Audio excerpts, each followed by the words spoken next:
देखते रहिए। अब शुरू करिए। अब बताया कि वाराणसी जनपद के ये ऐसा मंच है कि हम लोग क्या बताया आप लोग, इतना बढ़िया व्यवस्था है। आप लोगों के शुरू कर देना चाहिए गीत। हमारे बीच में तमाम राजनीतिक जो के दल के आए हैं, पार्टी के आए सम्मानित लोग बैठे हुए हैं, तो आप लोग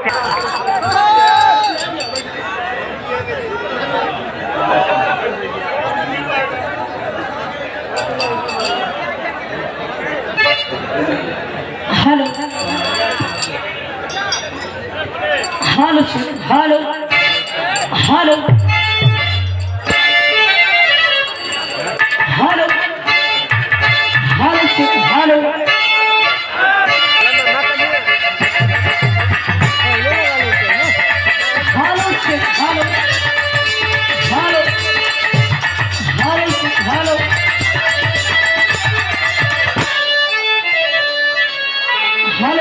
हेलो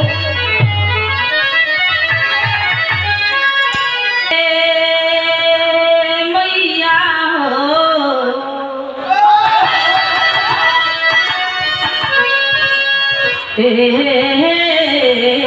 मैया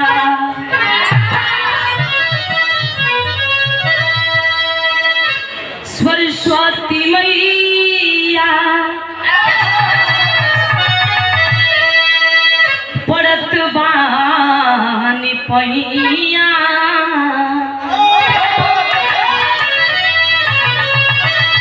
सरस्वती मैया पड़त बानी पैया बटिया जो हिला दिन राती हो सरस्वती मैया पड़त बानी पैया बटिया जो हिला दिन राती हो